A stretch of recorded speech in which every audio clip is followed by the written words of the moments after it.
started this project just wanting to explore what it means to be Indian, but we found that our view of India was heavily colored by the preconceived ideas we have of what it should be like. We found that that was true for all of us, really. So from there, we changed direction and decided to explore the role perceptions play in our interactions with the new culture. I expected more people to speak English. I didn't have that many expectations, I guess, besides Indian food, because I have an Indian restaurant back home. I pictured more oppression of women. First of all, my mom has a partner in my practice who is Indian, and we heard some things from her about what India would be like. I was told that I had to cover myself all the time, I was told not to draw too much attention to myself with showy clothing. I was told that women were definitely going to be treated differently. I anticipated the cities being densely populated and crowded and noisy. Yes, and like movies and stuff that you see, there's usually a lot of people walking around. I expected it to be completely different than what I'm used to. Movies.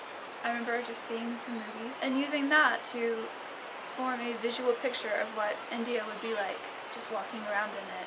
Whether that came from friends we had from India or from movies we've seen or just from stories we've heard, we all had a very strong idea of what it should be like.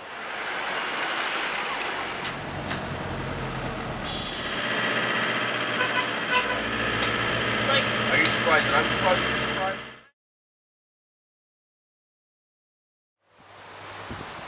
It's been weirdly accurate yet inaccurate. I've learned a lot from the women here. The women's depend on the men's. Now the growing and the new generation, they are like the girls. They are just doing the work, offices work, and like me also. My host sister Sapna, and I feel like the way she acts and the way she holds herself, she doesn't see herself as any different from men at all. What do you want to be when you grow up? Become a doctor.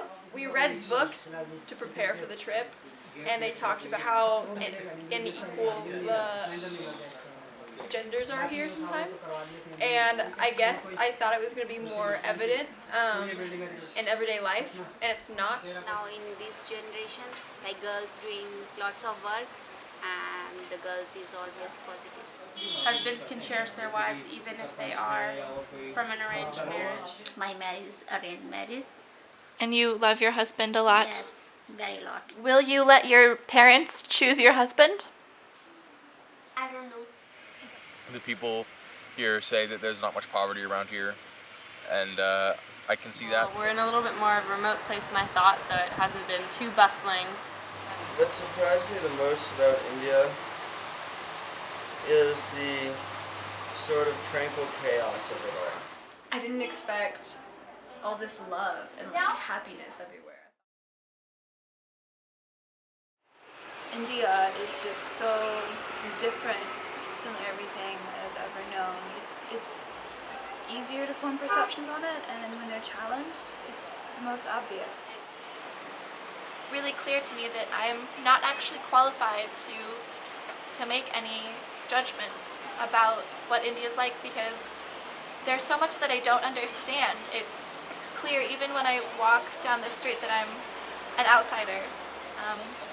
My 3-year-old host sister calls us Barbies, I think mostly because we're white.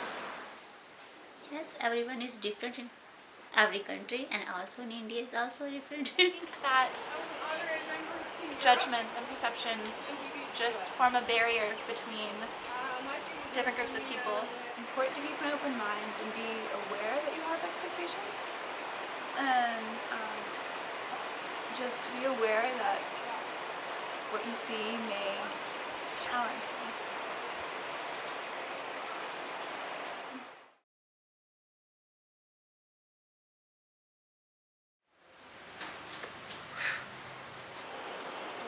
If I sound stupid, I might be like, turn the camera off, and then we have to turn the camera off. Okay.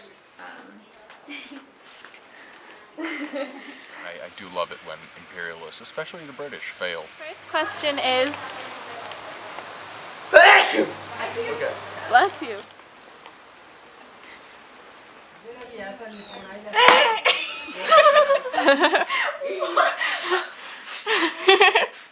That's a good one. Turn the camera. I'm just kidding.